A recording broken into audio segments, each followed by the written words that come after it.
Welcome to Political Paradigm. I am Terry Ikumi. And after a well-deserved break, I'm glad to be back with you on your screens. And we're kicking off with fresh energy and a packed agenda as the 2027 general election draws closer. The big politics and last-minute policy moves. Now, assessing President Bola Tinubu through his ministers is important because they are the direct implementers of his policy agenda, and they serve as the clearest reflection of his governance style, his priorities, and capacity to deliver. So by evaluating how his ministers perform, their competence, their integrity, coordination, and results, we can then measure whether President Bola Tinubu's renewed hope agenda is indeed translating into tangible outcomes or being weakened by inefficiency, misalignment, or simply politics. Well, today on Political Paradigm, we host one of Nigeria's most outspoken legal minds and public servants, Mr. Festus Keyamo, Senior Advocate of Nigeria. He is a renowned human rights lawyer and serves as Minister of Aviation and Aerospace Development. Mr. Keyamo has been at the center of Nigeria's political and legal conversations for over 2 decades. The conversation, as usual, is in 2 parts: governance and politics. Welcome to Political Paradigm, Honorable Minister.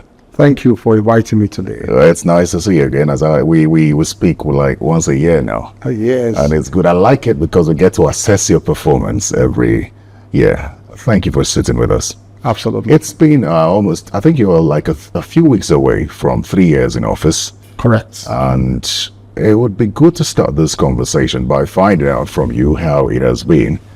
3 years. It wasn't easy because at our last conversation, you said you inherited a ministry that you needed to turn around.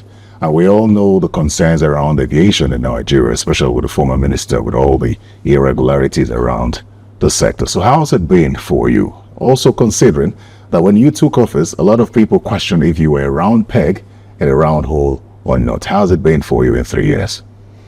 Well, I'll leave the verdict to history and to people out there. I would only just say what I think we have achieved so far. I'm also not here to judge the past. I'm only here to apprise my own journey and how far we have come. Well, it's been a mixed bag because you don't expect, that you will solve every single problem that you met on the ground. No public officer can do that. Public office is a continuum, government is a continuum, so you do as much as you can, meet your targets, tick the boxes that you set for yourself, and then move on.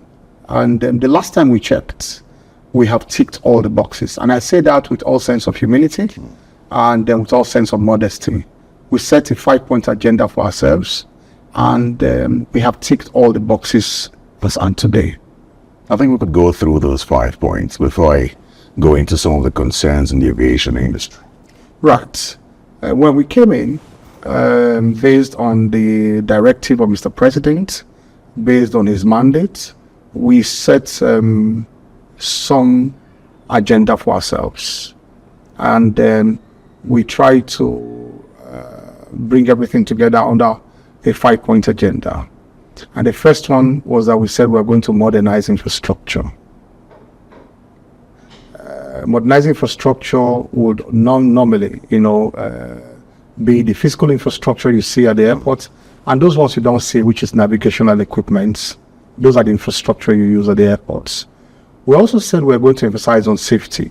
Safety to the extent that we continue to supervise the regulators to the extent that they up their game and they raise our safety standards to the point that we will continue to move up the rankings in ICAO. That was exactly the language you used, that with the continuous upward movement in ICAO's ranking. The third one is that we said we're going to support our local airlines to grow. And then the fourth one is that we said we are going to train and retrain our, aviators, and that is the human capacity development. And finally, we said we're going to also optimize revenue. Those are the 5-point agenda we set for ourselves. Today, you see across Nigeria, we may not have done everything that we have to do, but we are modernizing infrastructure in no way that other governments have done before. We are rebuilding our major gateway now, which is Lagos, and I'm sure you have seen that. We are rebuilding our major gateway. I'm sure you have seen the collaboration we have also had with the Ministry of Interior in terms of the modern gadgets we have at the airports, coming into the airports, our e-gates and all like that. So we are resurfacing most of our runways in Nigeria. Where I just came back from Kano 2 or 3 days ago. We went to commission the new terminal, then domestic terminal in Kano.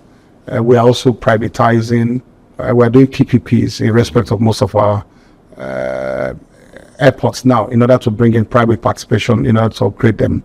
We have done that for Enugu. We have done that for Ibadan Airport. Port Harcourt is about to go now. So many people are also coming in to bid for other smaller airports. I got one request yesterday for Benin Airport, and on and on. So people are having confidence again in this government. And why are they even doing that? I'll just digress for 1 second. It's because they have seen the way we have handled the long-standing feud, over MM2 with Babalaki. That's massive for this government, because that was a 20-year dispute that nobody could touch. But we did that. Okay, so that's a small diversion. But because of that, confidence of private participation now returned. Because if you don't honor agreements, or you don't find a way to resolve your problems with private people, then people will no longer come. Investors will not come to you. So that's as to infrastructure. Guess what? Since 1960, we have achieved the highest score in ICAO in terms of safety audit. I'm sure you saw that a couple of months ago when I came. They do the audit every 3 years. When we took over, of course, we didn't have the time to settle down before ICAO came for the audit. And so we had an audit in 2023. People should make no mistake about that. But that was 2 months after we came to office. We had not even settled down. And so it was some of the things that have been put in place in the past before we came in that they had to audit. And we had a very abysmal score of 70% at that time. So but then we had our time now. We had time to then settle down and do our own thing. And guess what? By the time they came back again, we have achieved 91.5%. And that essentially is one of our, major, goals we set to ourselves in the 5-point agenda, to move up the rankings in ICAO, the safety ranking in ICAO. Of course, you have seen what we have done with the local airlines. You see what we did at Ethiopian Air, that wanted the, Ethiopian Air deal, that was a Nigerian air deal, which is actually an Ethiopian Air deal, that came to virtually stifle our, aviation sector and our private domestic airlines here. And the way we fought and brought back, the pride of our domestic airlines. Are they perfect now? They're not perfect, but we are building the capacity. Instead of condemning them, we are building the capacity. Right. And I'm sure you have seen this surge in acquisition of aircrafts now across, the country. Local airlines are beginning to acquire aircraft. I'll just read the 5-point agenda. Okay. I'll finish 5. I was going to say we're going to come to that because there are more details around that that I want to talk about. But then you can see that also subnationals are beginning to, come up with their airlines. Enugu Air has come, Caliphate Air has come, on the Bayelsa airline, or so what is it called, has come on stream. And all that. And on, we have about 3 or 4 applications. I heard Kano yesterday say they want to start their own airline and all that. We've never had this type of surge since 1960 for subnationals and private people, because of the door we have opened for private people, private businesses to thrive. We have done some very audacious trainings in Nigeria in terms of the aviation sector since decades now. We have had massive budgets for training and retraining our aviators, our regulators. If you know, that's more like an internal thing that you don't see outside. But if you know the number of people we send on training every week across the world, and that, of course, is what is reflecting in the safety score because of the training, the human personnel that we have trained. And finally, of course, I'm sure you have seen what we have tried to do with revenue. The revenues have gone up. Most of our revenue collection points, we're now automating them, so removing the human factor. So we are not raising revenues like people wanted to criticize before, that, we want to raise revenue. No, we're only optimizing our capacity to raise revenues. Right. And that's why we're automating the gates now. The gates at the airport, the collection gate, and of course the parking lot, and a couple of revenue points. So those are the 5-point agenda. You can see that objectively we have ticked all the boxes in terms of it. Right. There's no one that we have not touched. Yeah, one of those boxes that we'll talk about is infrastructure. And it has to do with passenger experience, because whether you like it or not, the government may be doing well in the other aspects, safety and all, but as far as infrastructure and passenger experience is concerned, the people would feel it. And I think just a few days ago, there were concerns around the conveyor belts in Abuja, in the Abuja airport. That's just one that's working. I also used that airport a couple of weeks ago, and it was the same belt. I assumed it was just a temporary issue, but 2 weeks after, it's still the same situation, and it's not telling well as far as passenger experience is concerned. One conveyor belt will not determine the state of our aviation industry. No, I said So I just passenger want to let you- experience. yes, of course. We would not dismiss passenger the experience. problem with Nigerians is that they rush to social media a lot when they say one thing that is, not working well or not. These things happen all over the world. Sometimes it takes time to import the parts. I've been complaining before in the last 2-3 years, everything was working there. Okay, and that's the domestic wing, of course, not the international wing. Absolutely. So people should be clear that the international the wing domestic is perfect. wing, yeah. It's the domestic arrival wing that they're talking about. And of course, when I found out from FAN a couple of days ago, of course they say, well, they're working around the clock to ensure that the parts that were bad in the other ones, they're trying to put them on board. But the one arrival, one day, one problem, it's video. No, Yes, my point is, I used it a couple of weeks Yeah, ago. yeah, but- It was bad. It was Yeah. just one working. Yeah. Now, 2 weeks plus later, That's what it's I'm still the saying. same issue. But But that's now what you I'm don't saying. blame people if they don't have information. No, the point I'm making is that sometimes they use one spec to determine the whole, or to try to determine the whole. Sometimes they see 99% working. Are you sure it's not your perception, Honorable Minister? No. Because Let me the tell you. videos I saw and my experience point to just one issue. And the issue is, can we have more conveyor belts working? And that is why you see comments following is that aviation has collapsed. Go and see comments following that video. They say aviation has collapsed in Nigeria. One conveyor belt. That's the point I'm trying to make. I'm saying that if one spec, out of maybe 100, has a challenge, it does not determine our aviation sector. Yeah, but have you been Because to all over the world- airport in Port Harcourt? Can I say all over the world? Yes. All over the world. I travel all over. You travel. But I think I travel more all over the world. And I see Absolutely. these problems. Last 2-3 weeks, I was flying from where to where. Was I coming from Atlanta because I went something? I can't remember where I was 2-3 weeks ago. We were in that plane for 2 hours. We had boarded. 2 hours. Of course, because we're coming, it was inbound to Nigeria, so you have 90% of the passengers were Nigerians. We were inside the plane 2 hours, already boarded, in the taxiway, waiting to board, because they didn't even have to, and they didn't even announce to us. It was later, when we arrived, about 13 hours later, they said, well, sorry for the late departure. It was because the winds were bad or the weather was bad we were waiting for. But at that point, they didn't announce. So every single person in that aircraft was quiet. Nigerians were quiet in that aircraft. We have a propensity to denigrate our country. And this is the point I'm making. And I'm saying this very honestly. Yes, we have a duty to do what we have to do, but Nigerians have sometimes the propensity to go overboard in their reaction. What do you think is responsible for that? One is the bias most ones have against government. So this is a period of politics. So I'll let you know that.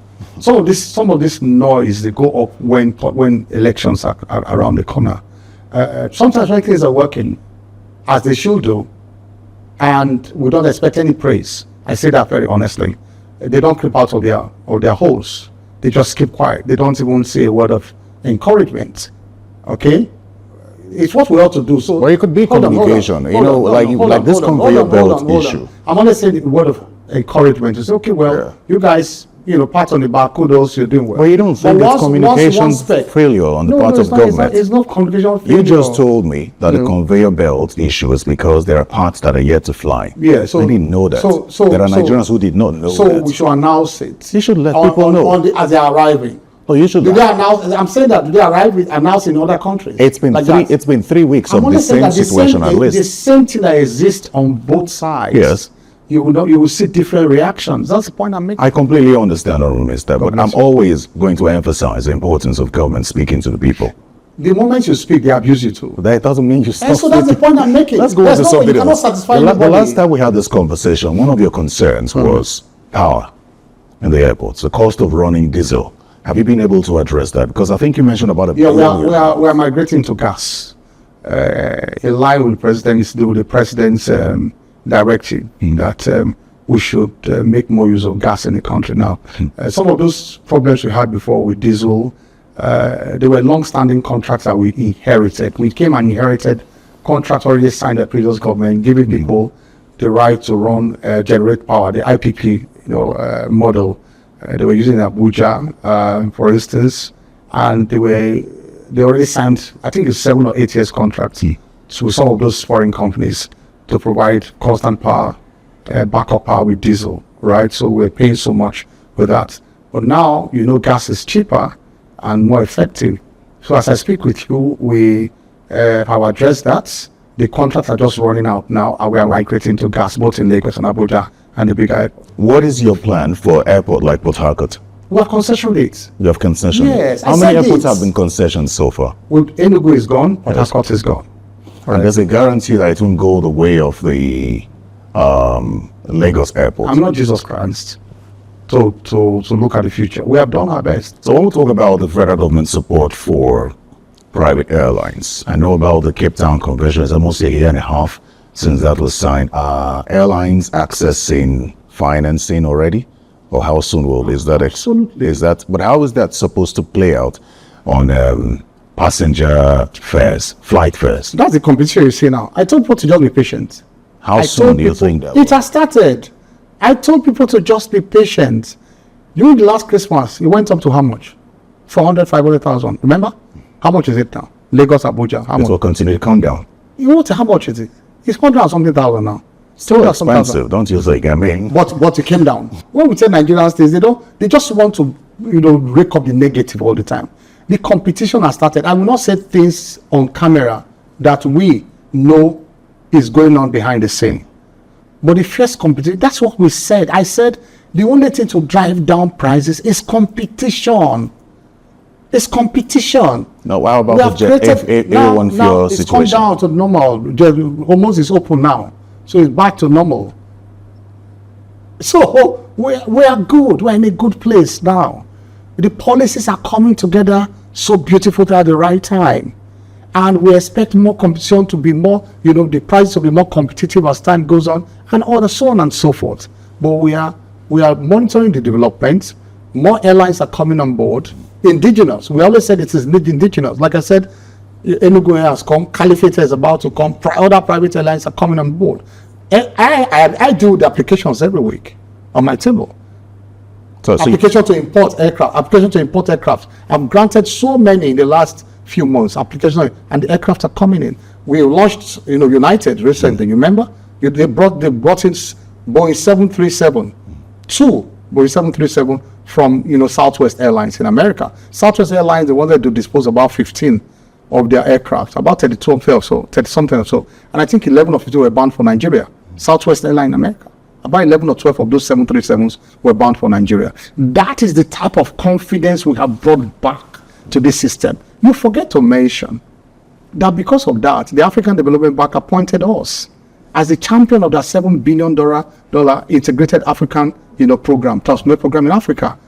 That is why it's Nigeria that will be this. Myself, my office, they appointed me as a champion to promote, this initiative all over Africa to modernize fleets, the training, infrastructure, aviation throughout the whole of Africa. Nigeria is now taking that lead. That is the pride of, place that we now will occupy on the African continent. That is commendable, but domestic travelers all still have issues with stranded flights, cancellation. That is what is addressed. That's what we are addressing now. It's not going to go overnight like, you just snap but it's the process.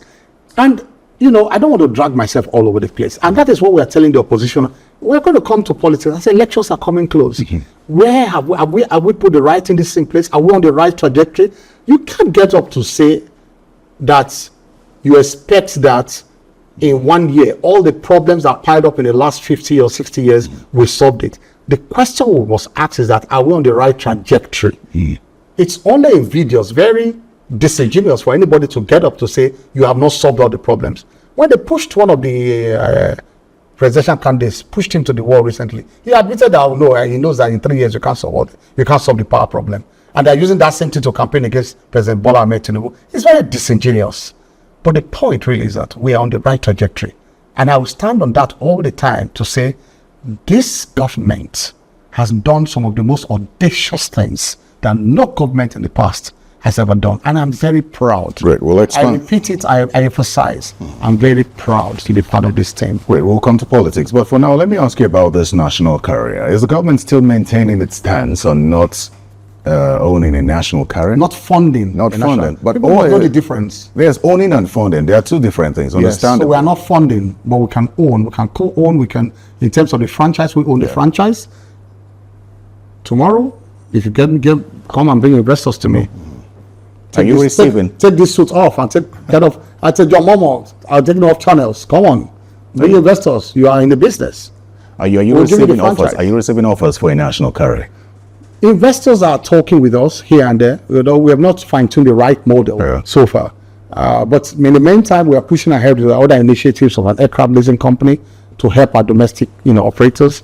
And we are moving very fast on that now to float an aircraft leasing company. The FEC has approved, Mr. President has approved, and we're in the process of incorporating. 4 ministers are working on it: Minister of Trade, Minister of Finance, Attorney General of the Federation, and myself.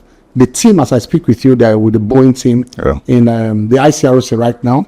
They're with the Boeing team in Dubai right now, as I speak with you, trying to finalize the deal of that aircraft leasing company with Boeing in Dubai. So there's a possibility that before this, if the president wins his next term, that we could have a national carrier on that. When he wins his next term. Fair enough. But Mr. Keyamo, I'd like to ask you, as far as the bilateral agreements are concerned, do we have any new BASA agreements that you believe could open more direct routes for Nigeria? We just signed one. We just started negotiating one yesterday. We're finalizing one, with Canada. We're trying to get direct routes to Canada now. We think we have enough population there, and then both governments are very intentional about it.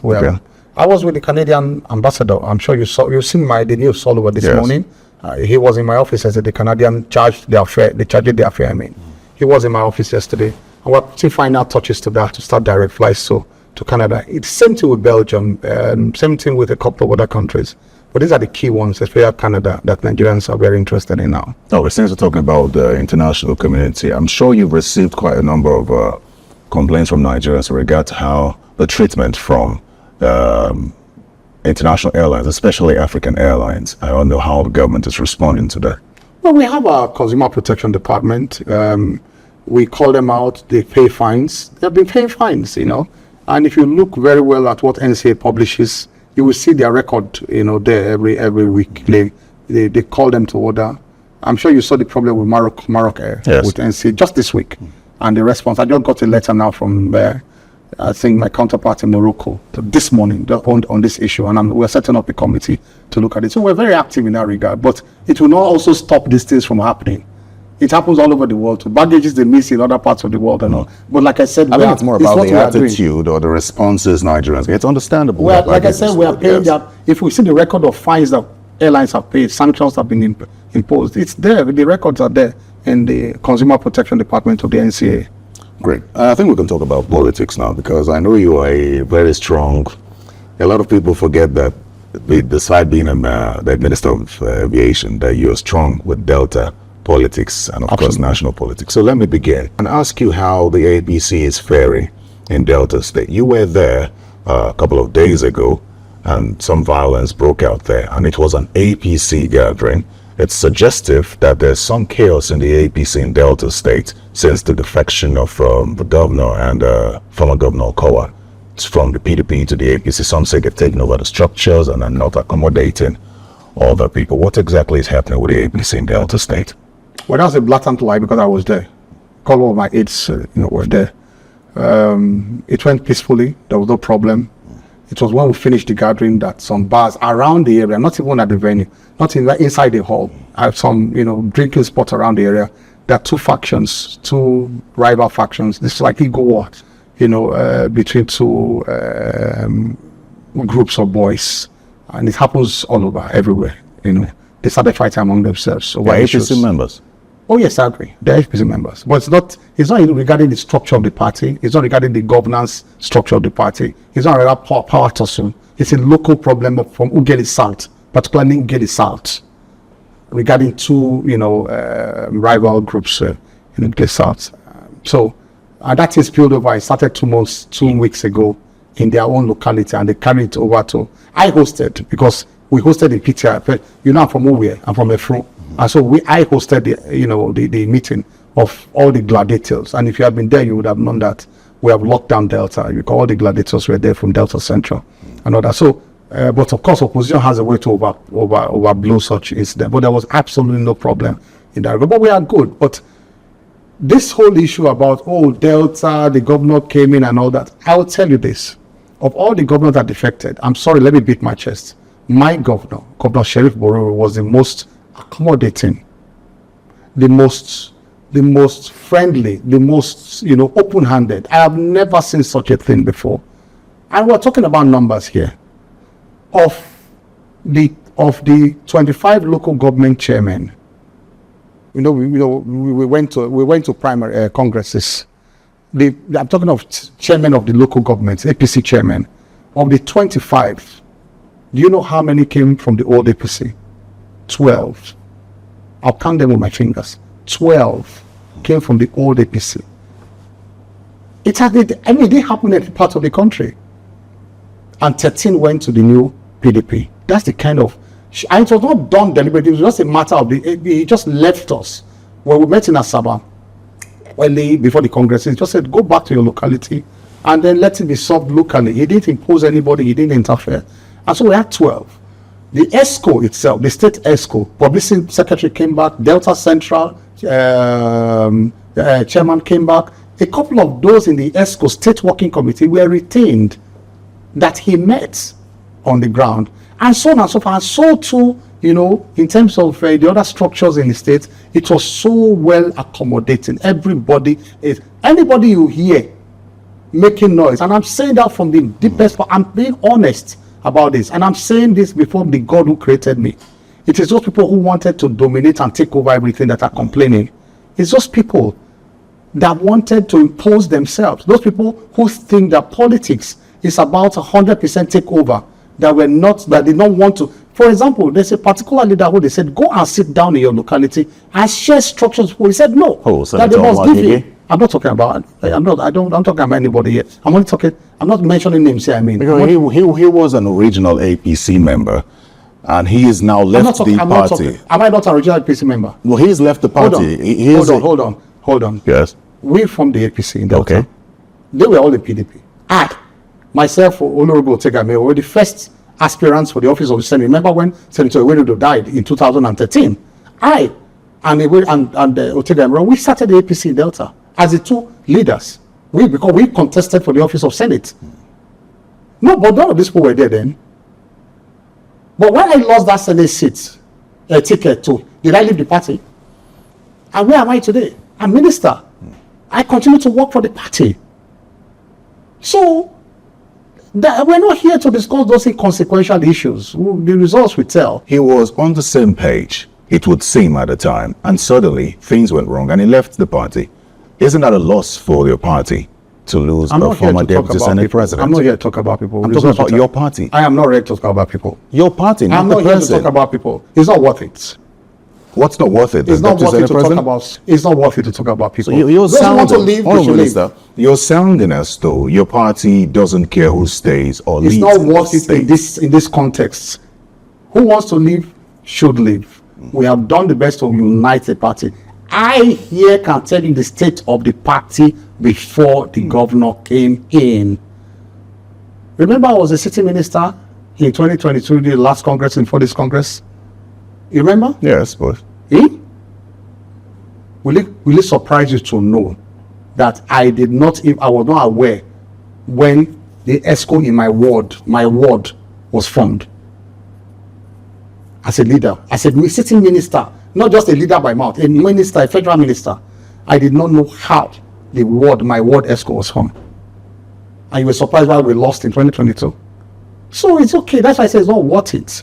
People can continue to say whatever they like, but we know the truth. They know the truth.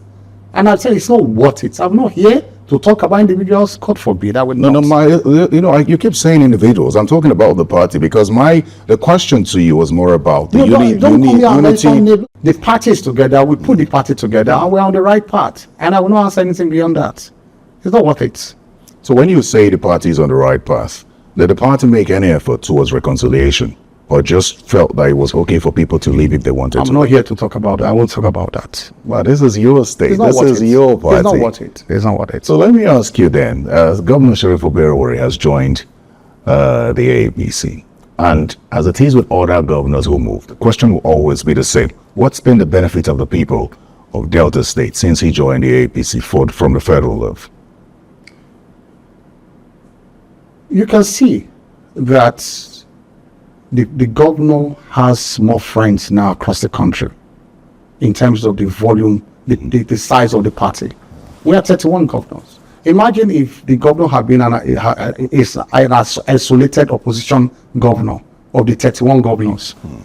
How can he have handshake? Normally, politics affects everything. I'm not saying that it's because you are not in a ruling party that you will not get what you want. But normally, it's human nature. They say diplomacy, one-on-one diplomacy plays a big part in bringing, development and currying favor. All right? It's normal. It's human nature. So imagine him being this type of big family, having access to other governors, having easy access to, the federal government too, and all of that. And with one call, with one P, it's easy to attract any kind of development in Delta, and that has been happening. What kind of federal government? I'll tell you now. Go and see what is happening in Delta State in terms of the development. It's awesome. Everybody will testify. Federal government projects in your state. Do I have the statistics here? I don't want. It's fine. I don't have to start counting the thing is that when governors move, people believe it's for their political benefits. Let me tell you this. First of all, yes. In terms of general policies of government, yes, of this Bola Ahmed Tinubu, we have moved from 15 billion monthly to 57 billion in terms of federal allocation, about 55 to 60 billion monthly. And if you put all the other earnings together, IGR and all that, you know what Delta made last month ago in June? Just Google it. We made 87 or so billion or thereabouts. 87 or so thereabout billion that came to Delta personal. That policy is not a policy of the state government, because what people do, people at times walk to by their reasoning. They want to see the federal government taking money from its own purse and giving you, say, take. But that policy that raised the revenue from 15 billion to something billion, it's not a policy of Delta State government. It's a policy of President Bola Ahmed Tinubu. And that is the kind of federal... Yeah, but if he was in the opposition, that would still have an impact, wouldn't it? I agree. But the point is that means, of course, this government has been fair to everybody. They have released funds that they should release. They have, of course, gotten what they ought to get. That's the logic behind it. All right. So, you think that the people of Delta State are rallying behind the governor and the APC?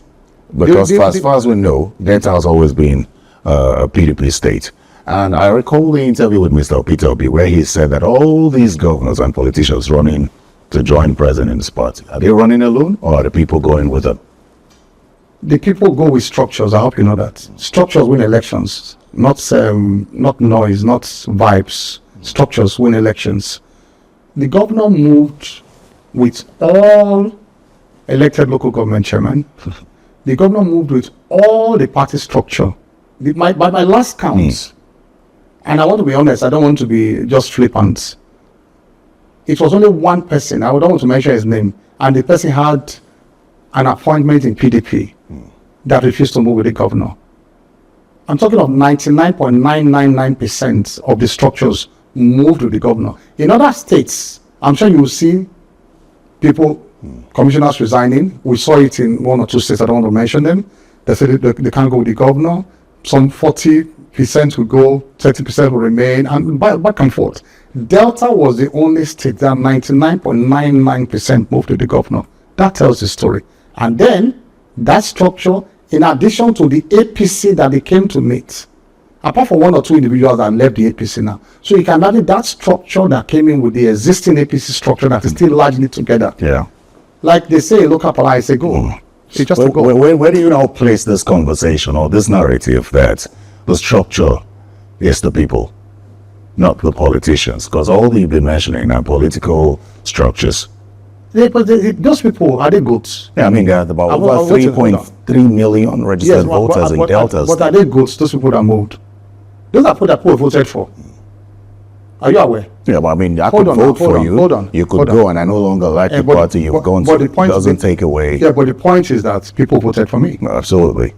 So that was the point. So that is a basis upon which to make a projection. It's a basis. Unlike the opposition that have no basis to. But this is I have a basis to make a calculation that last time 70 people voted for me and I got into this office as a local government chairman. I have moved plus or minus. I'm projecting that 70% of those voters will move with me. Yeah. Do you understand what I'm saying? It's a projection. It's a projection. All right, Mr. Keyamo, you are a minister under the president. Regardless, many will still see you as someone working for the people, not just the president. But then you are accused of playing politics with your office as minister after releasing the CCTV footage of the NDC presidential candidate, Mr. Peter Obi. And some have questioned the extent to which you went. And after some have come up to say that the footage you released does not correlate with the one he was talking about in his earlier interview, there's not been any comment from you apart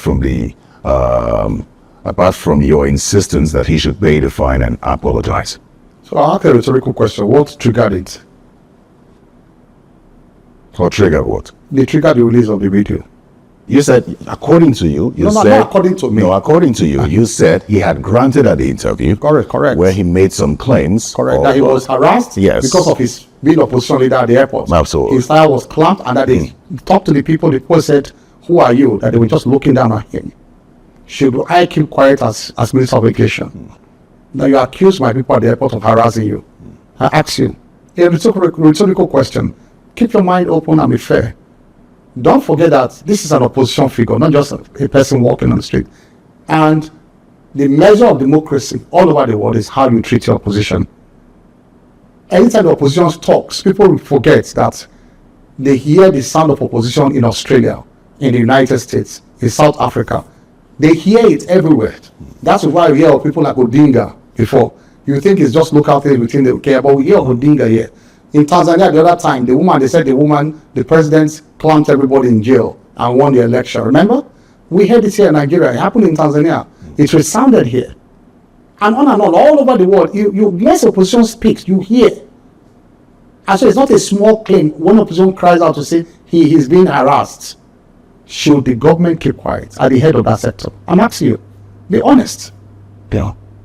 Should we respond to that type of claim and say, look, let's verify? If you believe you should respond, that's God bless you. So you have answered my first question. There's nothing about playing politics with releasing the CCTV. Are they the same incidents? They are the ones to now say, no, this is the one we are referring to. They've said no. No, Peter Obi did not say. No, Peter Obi did not say. I've released my video. Yes. Tell us the day it happened. I will release on that CCTV. I said, hold on. You saw Peter Obi come from the car. You saw the same thing happen. You saw the clamping on the tire. Did they clamp his tire on 2 occasions? He said 1 occasion. We showed the occasion where his tire was clamped and the day he mentioned. The day, where he didn't mention the day. Yeah. But he said recently, and so we played the same week for that week, the Saturday before we granted that interview. If he can just say no, it was 2 months ago this one happened. He talked about so basically you're waiting for his response before you talked about one incident. Yes. We released the CCTV of that one. You saw the clamp, you saw the everything that happened, and you saw Peter Obi. So let him come and say, sorry, it's another clamping incident we are talking about. I saw one, is it AOP or commentator on one of this morning show saying that it's not everything I should respond to. And I laughed. I just said, this country, everybody you see talking in Nigeria, Nobody is talking for Nigeria. everybody who speaks out in Nigeria speaks from a position of bias. And I'm being honest about this, including myself. I was speaking for APC. I'm government, so I'll defend government. But nobody should claim to be holier than thou. Lawyers who speak, who you come and see shouting on TV, they have a motivation to speak. And I apologize to say I've accused myself, so I should have a right to accuse journalists too. Almost all journalists are speaking from points of bias. Pastors, imams, nobody is speaking for Nigeria. Everybody speaks from a position of bias in Nigeria. Nobody is fighting for the people of Nigeria. So don't quote anybody for me to say this is a standard Torah who said this, who not said this. What do you expect obedience to say now? Or what they call themselves? Now I'm a false group. So let me ask you, as we go into national politics, because we're already talking about the opposition, I want to get your thoughts on what you think about the opposition as it is presently constituted going into this election. Disorganized, disheveled, completely broken, lacks direction, and I've admitted loss before the election starts. Before the elections have even started, they were admitted by their conduct and body language. They were admitted loss. How do you mean? What we are seeing now, just think about it deeply. It's just a replay of 2023. It's a replay, a broken opposition with the ruling party, the same figures, the same, not even different, characters. The same characters again on the ballot. Do you really, in your true conscience, Terry, do you expect a different result? It's impossible. In fact, they are now in a worse state than the president was in 2023. You don't think it's too early to call? No, it's not early. Like I said, and I want to say it boldly, based on demographic calculations, it's not based on arrogance, it's based on demographic calculations. 2027 is a coronation. It's not an election. It's a coronation. If you take away the opposition, yes, and look at the people, look at the state of the nation and how Nigerians are reacting to the inflation and the standard of living, what's fueling your confidence that despite the fact that the opposition do you have is a in shambles? national thermometer, not just the pockets of things you see on the internet and all. Do you have a national thermometer to judge the overall reaction? Do you have one? I have. To judge the overall reaction? Yes, I have, because I'm in government. Please share with me. We have structures everywhere. Okay. We have structures to the grassroots. No. Let me ask you, the thing is, there are indices to judge a government. And we may quote successes. There's nobody that will say that there are no successes with this administration. Thank you for that. There is nobody that would say that. Thank you. Even the opposition has said that. But I'm going to ask you directly, because the voters, especially those that have gone from middle class to poor, would need an explanation as to why they would vote for the administration. We explained to them the FCT we won 2 months ago. We explained to them. That's one. We won. Okay. We explained to them in Ekiti. We won Ekiti. Okay. We explained to them in Ondo. We won Ondo. That's your confidence. No, that is the reality. It's not confidence, it's the reality. We won. It's all about winning. We won. We explained to them and we won. What's the situation? We explained we won. In the middle of all this noise, we explained we won. How do you gauge the feelings of Nigerians? Because I know on several occasions you've heard people say that the Tinubu administration acts like it is not in touch with the feelings and the realities on ground. What is more in touch than the First Lady being empathetic and going around and trying to reach the most vulnerable? What is more empathetic than that? What is more empathetic than the government for the first time since 1960 floating a student loan fund called NEL Fund? Tell me what is more empathetic than that? You know, the First Lady has come under criticism for but comments, I'm telling you, no, but wait now, I said it before. The opposition can make the noise. The voters, some section of the press can make the noise about Akara or Bole incident. Those who are benefiting will vote on that day. We don't want to argue. That's As dismissive. you're Don't you arguing. think that's No, it's not dismissive? dismissive. You know why it's not dismissive? Because they know that there's a target audience that needs 100,000 to up their business. They know. They say, oh, in this age of technology, you're talking about selling akara. Do you want to give laptops to market women? He said, age of technology, do you want to give laptops to market women? To use laptop? They will sell the laptop immediately. Or And you could give it to their children. Yes, but what about the market women? Yeah, but what about the children? Who they trade? Then what But to- that NITDA is doing that. NITDA is distributing laptops around the country. To market women. So for To the children of market women. all strata of society, we are addressing them. That is why my president, when he said 2 days ago, he said, I will wrestle with them to the ground. We will wrestle with them. It's word for word. We will wrestle with them. They think they can come and tie rope and take us out anyhow. Now, mad again, we get mouths. We'll suck who's drowned. That's okay. 2027 is not far anymore. It's here upon us. It's already here. But as we talk about the electorate, the concern now shifts to the electoral umpire. And the concerns, I'm sure you followed conversations from the opposition saying that there's no trust in the electoral umpire. There's no trust in the 2026 Electoral Act as signed by the president. I'm sure you're familiar, you're a lawyer, you're familiar with that act. Do you think that there's any sense in what's been said? Since 1960 till now, has any electoral empire escaped the scorching criticism of opposition? That's such a question. Since 1960 till now, Ovie Whiskey, from the 1979 film, Ovie Whiskey, remember? Is it not Maybe, because... okay, I'm is it- sorry, I didn't look at your age before. Yeah, I asked that. exactly. Is it not? Is it not because? So I will no, hold on. I will give you the line of empires. Yes, but Hold is on it now, not hold on. because we've Hold continued on. to do the same Hold on. thing over and So over why are you blaming again? Tinubu? Is it Tinubu's problem? Yeah, so what are the reforms that he's bringing to the electoral system? Is it the one? It's National Assembly. Yeah, but I mean, there are proposals to say... But we have done reforms over reforms over reforms. They have amended the Electoral Act again. Is that not reform? You say that the president... Hold on now. They have amended the Electoral But Act. this is your party. But this government has amended the This is a Electoral Act. majority I'm asking decision. now. But you agree that Hold this on. is a majority decision? But we have done that. Yes. We But it's have done still, that. but it's still being questioned. They are questioning the amendments we did. Yes. And let them win now. Come and do their own. But how will they this is the win one with we a have done. system that... But we won. In How will they 2015. win We won in with a system 2015. that they question? We won. But with the issue of the INEC, Chairman, because you've We won in you 2015. said that over the years that there have been concerns around... No, I electoral didn't say umpire. concern. No, there have only been complaints. It's the same thing, but let me The tell let me tell you, Yes. opposition in Africa, unless the opposition candidate himself becomes the chairman of INEC, they will not rest. Unless you appoint Peter Obi as the chairman of INEC. But have you seen Wait, proposals? hold on. NDC will not rest. Unless you appoint Atiku as chairman of INEC. Even if you appoint his daughter, they will see suspects say, no, this daughter, like say, they dates the son of the president, so they don't use that daughter till they deceive us.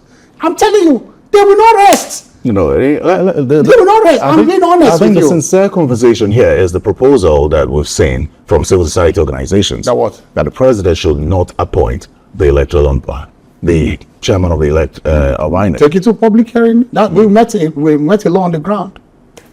But then follow the law. that now brings the question. That's a larger of- conversation. I cannot, It is indeed. It's a larger conversation because at the end of the day, nobody falls from heaven. Because the template all over the world is that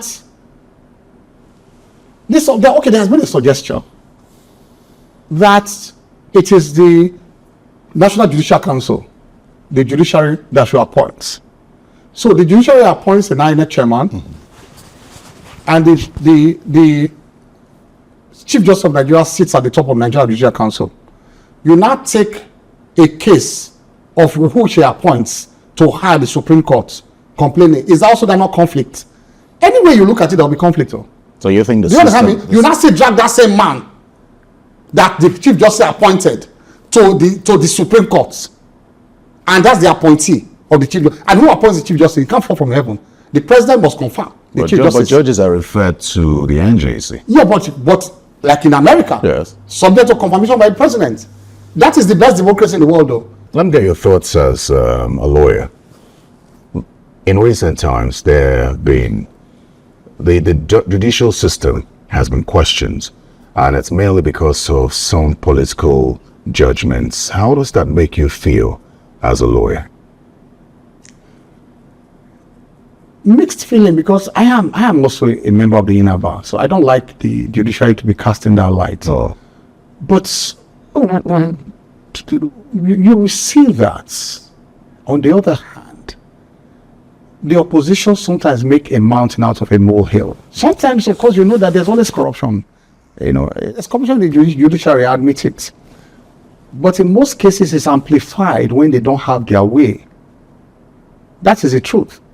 That corruption is amplified, or the perception of corruption, so I'll not say it's corruption, perception is amplified once the opposition does not have their way in the courts. And sometimes the courts are also more or less, do I use the word intimidated? I apologize if I use that. It may be too strong on the judges that are my friends and that I know.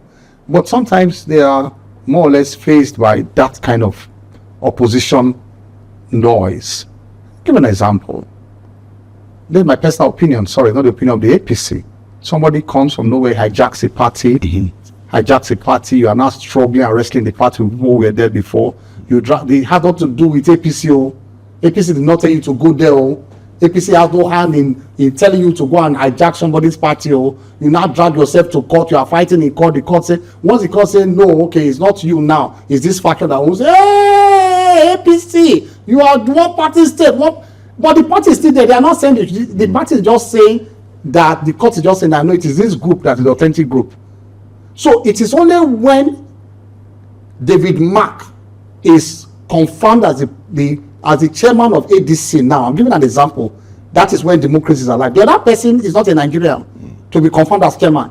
It's only David Mark that is now the pointer to democracy. This kind of rubbish and the kind of thing that they used to, harass us and harass the judiciary.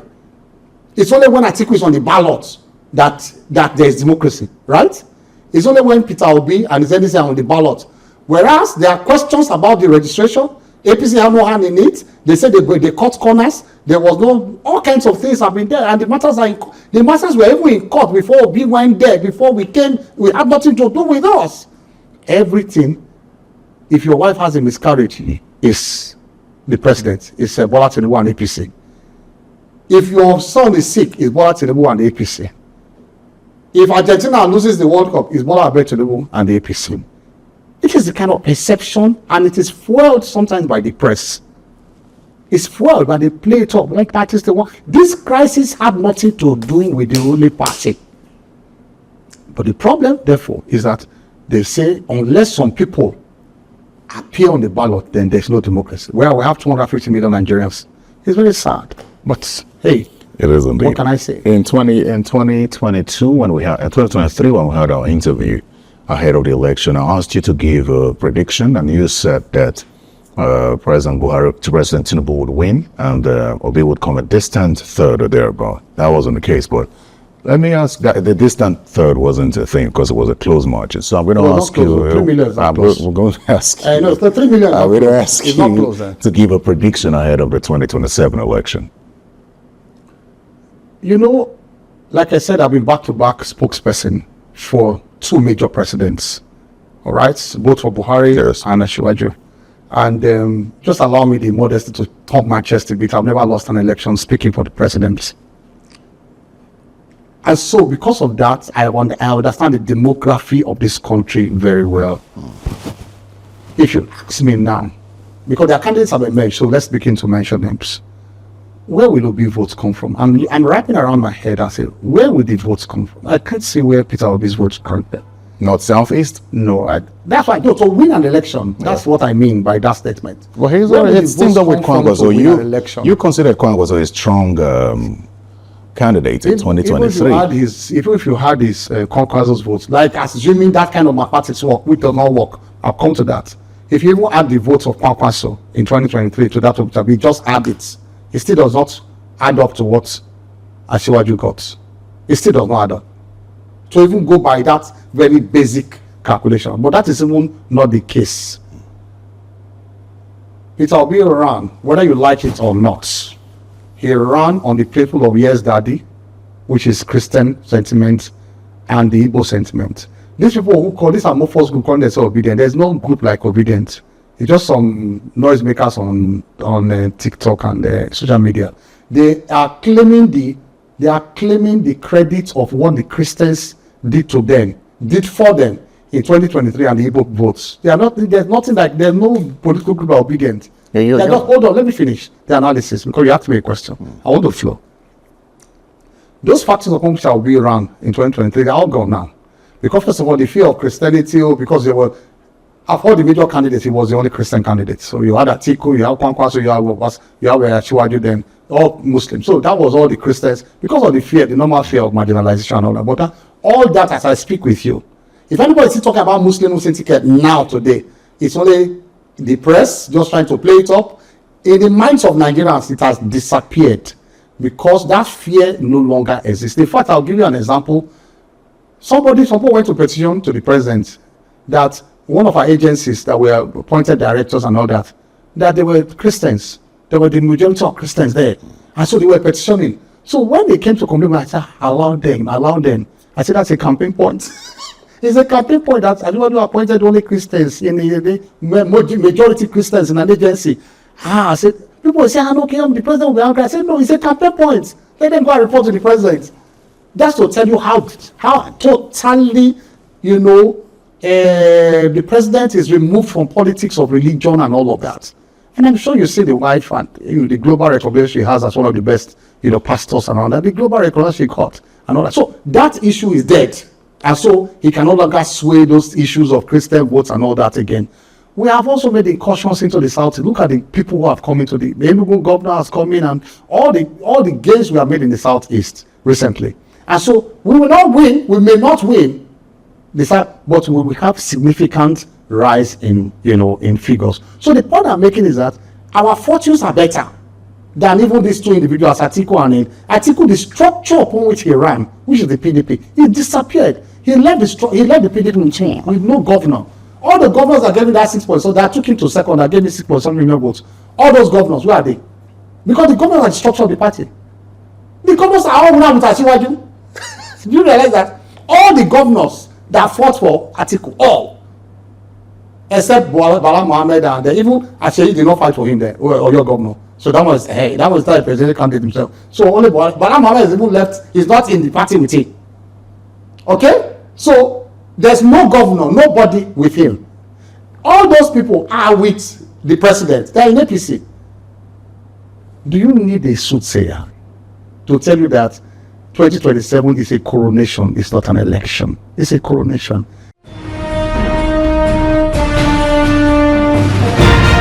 That's a wrap on Political Paradigm. Many thanks to Mr. Festus Keyamo, Senior Advocate of Nigeria and Minister of Aviation and Aerospace Development, for joining us. Now catch the interview all over again on our YouTube page or simply go to channelstv.com. Remember to join us again next week for more conversations. I'm Terry Ikumi. Goodbye.